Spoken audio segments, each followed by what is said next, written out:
বাকী মানুহ CM আৰু EM সকলৰ নিজৰ মানুহ কন্ট্ৰেক্টৰৰ বাহিৰে বাকী মানুহবিলাকক পেমেন্ট দিয়া নহয় ইয়াত এটো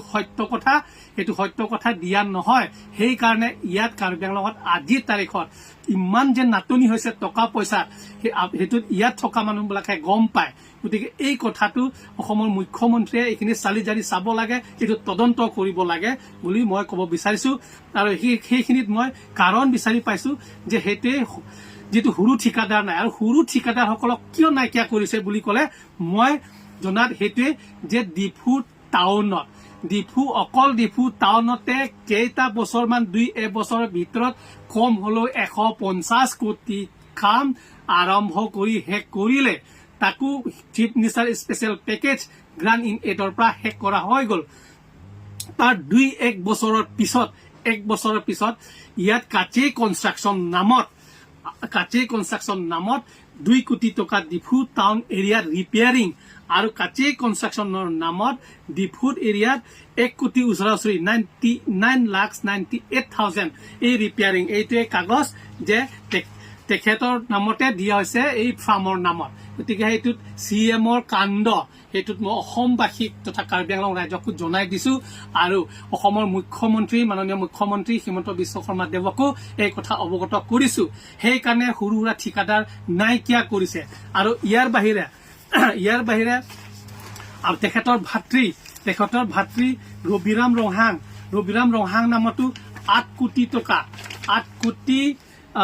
8 crores 98 lakhs তাৰমানে 9 কোটি উচৰাউচৰি তাকো ৰিপেয়াৰিং ডিফু টাউন ৰিপেয়াৰিং তাৰমানে কি 2022 চনত কাচে কনষ্ট্ৰাকচনৰ পৰা 3 কোটি টকা পইচা উঠালে তাৰ আকৌ 2023 চনত ৰবিৰাম ৰহাং ইংলং এন্টাৰপ্ৰাইজৰ নামত 9 কোটি টকা উঠালে গতে 2-1 বছৰ ৰিপেয়াৰিং ইমান জৰুৰী হৈছে কি বস্তু নষ্ট হৈছে ডিফু টাউনৰ মাজত যে 10-12 কোটি টকা আপুনি মেৰামতি কৰিবলগীয়া হৈছে CM সাহেব ডক্টৰ তুলিৰাম ৰহাং ডাঙৰীয়া আপুনি কিহৰ কাৰণে ইমান কৰিবলগীয়া হৈছে আৰু সেই কাৰণে মই অলপ আগতে কৈছো যে হুৰুহুৰা ঠিকাদাৰ পেটি কন্ট্ৰেক্টৰ থকা হেতেন সিহঁতক আপুনি প্ৰত্যেক কন্ট্ৰেক্টৰক যদি 10 লাখকে যদি কাম দিয়া হেতেন নাই কলো তাত 50-60টা পৰিয়ালে 50-60 জন কন্ট্ৰেক্টৰে কাম পালে হেতেন আৰু 50-60টা পৰিয়ালে নিজৰ ঘৰৰ পৰিয়ালখন ধুনিয়াকে চলাই লৈ যাব পাৰিলেহেতেন লৰা ছোৱালী খোৱা বোৱাৰ পৰা আৰম্ভ কৰি স্কুল ফিজ দিব পাৰিলেহেতেন আৰু তাৰ লগত বহুতো ইয়াত শ্ৰমিক অটো পেসেঞ্জাৰ পালেহেতেন অটো ট্ৰাক পেসেঞ্জাৰ পালেহেতেন টাটা মোবাইল পেসেঞ্জাৰ পালেহেতেন দোকান বজাৰ বিছা কেনে হলেহেতেন গতিকে ইয়াত কিমান উপকাৰ হলেহেতেন হেতু আপুনি গম নাপাব কিন্তু আমি সৰু মানুহে আমি গম পাওঁ যে ইয়াত কিমান আমাৰ উপকাৰ হ'ব আপুনি যদি হেতু কৰাহেতেন কিন্তু তাৰ ঠাইত আপুনি 100 কোটি 150 কোটি কাম শেষ কৰা জায়গা পুনৰ আকৌ 9 কোটি 12 কোটি টকা আপুনি তাত আকৌ ৰিপেয়াৰিং মেৰামতি কামত কৰিছে আমিহে জানো কিমান কষ্ট পাইছে আৰু এটো কাৰ্বি আংলং ৰাইজৰ কাৰণে আনফৰ্চুনেট এটো দুখিত আমি যে আমাৰ দুৰ্ভাগ্যজনক বুলি মই ক'ব বিচাৰিছো আৰু আজি মই তুলিৰাম ৰহাং CM কাৰ্বি আংলং অটোনমাস কাউন্সিলৰ তেখেতক বদনাম কৰিবৰ কাৰণে নহয় বাধ্য হৈ মই ক'ব লগীয়া হৈছে সমগ্ৰ অসমবাসীক জনাবলগীয়া হৈছে কাৰ্বি আংলং আৰু ৱেষ্ট কাৰ্বি আংলং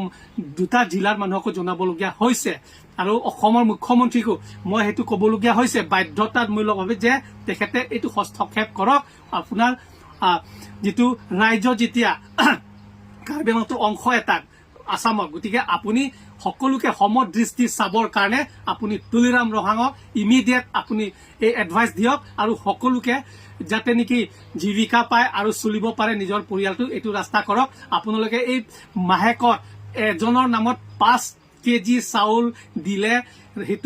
হেতু সাফিসিয়েন্ট যথেষ্ট নহয় তুলিৰাম ৰহাং ডাঙৰীয়া 5 কেজি চাউল দিলে যথেষ্ট নহয় পৰিয়ালটো চলিবলৈ কাৰণে গতিকে তাকো মাজে